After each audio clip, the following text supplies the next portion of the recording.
जिंदगी जब इम्तिहान लेती है, ऐसे ऐसे तूफानों में फंसा देती है, उससे निकलने का कोई रास्ता नजर नहीं आता। जब इंसान मुश्किल वक्त से गुजरता है, उम्र से पहले बड़ा हो जाता है। मेरे साथ भी कुछ ऐसा ही हुआ। मैं बाबा के साथ बाबा की हवेली में चला आया क्योंकि ये मेरी माँ का हुक्म था। बाबा से मेरी मुलाकात जंगल में हुई थी। एक दिन मैं लकड़ियां चुन रहा था, मुझे घोड़ों की टापों की आवाज सुनाई दी। पहले तो मैं घबरा गया, मगर बाद में मुझे घुड़सवारों को देखने की ख्वाहिश हुई। मैं एक पेड़ से लगकर खड़ा हो गया।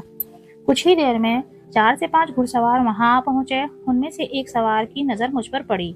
वह बोला, कौन हो तुम, यहाँ क्या कर रहे हो? साथी को सवाल करता देख चौधरी आगा खां की नजर भी बच्चे पर पड़ी। बच्चा बड़ा ही मासूम और प्यारा था। चौधरी साहब घोड़े से उतरे और बच्चे के पास जा पहुंचे।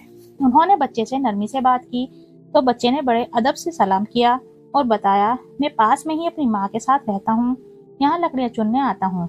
बच्चे की मासूमियत देखकर चौधरी आगा खान बच्चे से मुतासिर हुए बिना न रह सके। उन्होंने बच्चों को खाना दिया, मगर अबीर ने लेने से मना कर दिया। पैसे भी नहीं दिए। बच्चे के इस अंदाज को देख चौधरी साहब ने कहा, मैं तुमसे फिर मिलने आऊंगा, कहाँ मिलोगे? बच्चा बोला, मैं रोज लकड़ियां चुनने आता हूँ, शाम तक यहीं आसपास ही रहता हूँ। चौधरी साहब जो शिकार की नियत से आए थे, उन्होंने अपने साथियों के साथ सफर आगे बढ़ाया। चौधरी साहब अपनी कोठी पर वापस तो आ गए, मगर जंगल में मिलने वाले मासूम बच्चे के हिसार से न निकल सके। वे बच्चे से मिलकर उसके बारे में जानना चाहते थे। इसी हसरत को दिल में लिए वे सुबह होते ही जंगल की तरफ निकल पड़े। जंगल में पहुंचकर बच्चों को इधर उधर ढूंढा। वह खरगोश के साथ खेलता हुआ नजर आया। चौधरी साहब ने पास जाकर पूछा, तुम्हें जंगल में डर नहीं लगता? अकेले आ जाते हो और यहाँ आकर जानवरों के साथ खेलते हो। अबीर बोला, कैसा डर, ये सब मेरे साथी हैं, मैं इनके साथ रोज खेलता हूँ और शाम तक इन्हीं के बीच रहता हूँ। बच्चे की इस बहादुरी को देखकर चौधरी आगा खां बच्चे के बारे में अच्छे से जानना चाहते थे। इस गरज से आगा खां ने अबीर की माँ से मिलने की ख्वाहिश जाहिर की। अबीर चौधरी साहब को माँ के पास ले आया। चौधरी साहब ने जुवेरिया खानम को दूर से ही पहचान लिया। वे पास जाकर बोले, जूबी, तुम यहाँ इस हालत में? जुवेरिया ने शौहर को पहचान लिया और बोली, आपने तो पीछे मुड़कर देखा नहीं, ना ही जानने की कोशिश की मैं जिंदा भी हूँ या मर गई। आपके जाने के बाद मैंने जुड़वा बच्चों को जन्म दिया। ये बेटा जो आपके सामने खड़ा है अबीर खान, और समीरा खान जो घर पर अम्मा के पास है। अगर राशिदा अम्मा साथ ना देती तो पता नहीं मेरा क्या होता। बेशक मैं मलिकों की बेटी हूँ, रुपए पैसे की उनके पास कमी नहीं, दसियों फैक्ट्री हजारों बीघा जमीनों के मालिक हैं, मगर मेरे बाबा उसूल पसंद इंसान हैं। छुपकर शादी करने वाली गलती को वे कभी माफ न करते। मुझे या मेरे बच्चों को कोई नुकसान न पहुंचा दे, इसलिए यहाँ छुपकर अपने बच्चों की परवरिश कर रही हूँ। ये सब सुनकर आगा खां बहुत शर्मिंदा हुए। उन्होंने जोएरिया से माफी मांगी और अपनी गलती का अजाला करने का वादा किया। वादे के मुताबिक आगा खां ने बेहतरीन मकान और मुलाजिमों का इंतजाम किया। वह सभी सहूलियत मुहैया कराई जो वे डिजर्व करती थी। हवेली में जो आगा खां की बीवी मौजूद थी, उसकी कोई औलाद नहीं थी। 8 साल शादी हो गए थे जो चौधरी साहब अबीर को लेकर हवेली आए। उनकी बीवी शर्मीन खान बच्चे को देखकर बहुत खुश हुई। उसकी तो जैसे बरसों की दुआ कबूल हो गई। अब अबीर शहजादों की तरह हवेली में रहने लगा। हवेली बहुत खूबसूरत और आलीशान थी। छत में बड़े बड़े झूमर लटके हुए थे। फर्श पर उम्दा कालीनें बिछी हुई थी। हवेली में 50 से भी ज्यादा कमरे थे और पीछे की तरफ मुलाजिमों के क्वार्टर बने हुए थे। डाइनिंग टेबल इतनी बड़ी थी 20 से 25 लोग एक साथ बैठकर खाना खा लें। ये महल नुमा हवेली कीमती सामान से सजी हुई थी। सबसे ज्यादा जो अट्रैक्टिव था वह हवेली के सामने बना गार्डन था। गार्डन में एक पुराना जामुन का पेड़ था और उसके नीचे लोहे का झूला, जिसके पास जाने को मुझे सख्ती से मना किया गया था, मगर मैं वहां जाना चाहता था। सबकी नजर से बचकर जाता भी था। झूले में झूलता और आ जाता।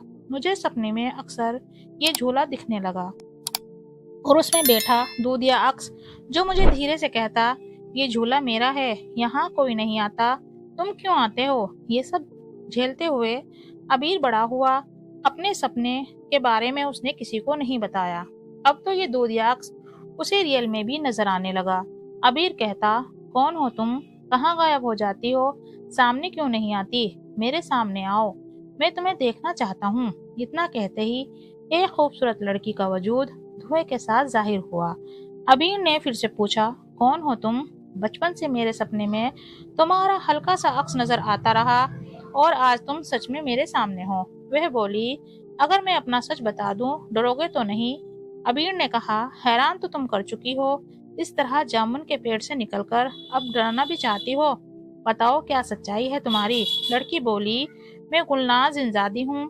آپ کے دادا نے مجھے عمل کے ذریعے جامن کے پیڑ میں قید کر دیا تھا اور وعدہ لیا تھا جب تک میرے خاندان کا کوئی شخص تمہیں نہ پکارے باہر مت آنا۔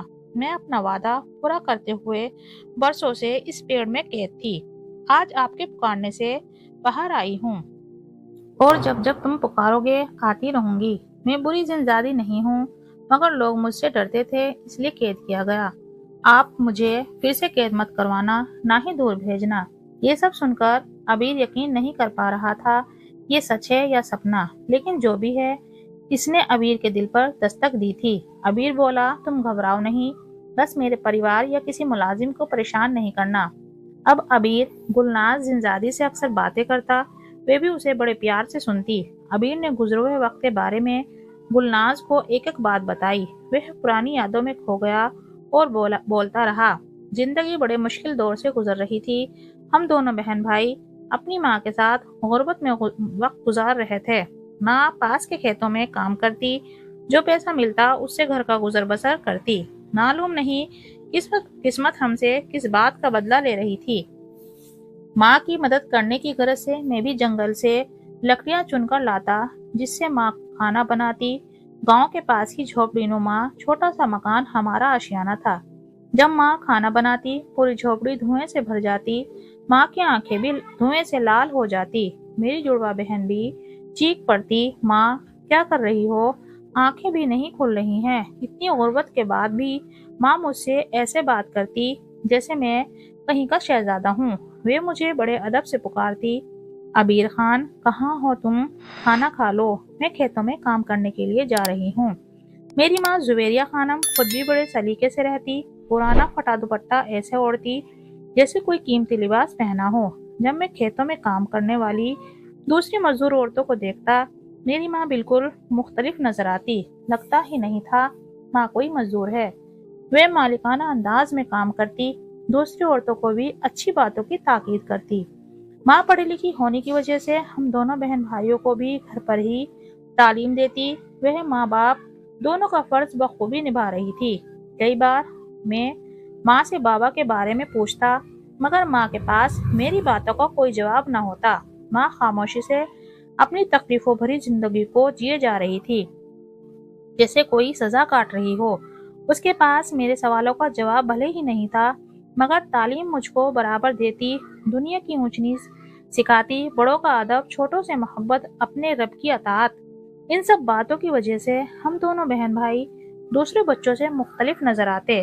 جو بھی ہمیں دیکھتا تعریف کیے بنا نہ رہتا۔ ہماری تربیت کو دیکھ کر لوگ سوچ میں پڑ جاتے، وہ یہی کہہ پاتے، کسی اچھے گھرانے سے تعلق ہے ان لوگوں کا۔ یہ سب سن کر گلناز بولی، اپنی ماں کو حویلی میں کیوں نہیں لے آتے؟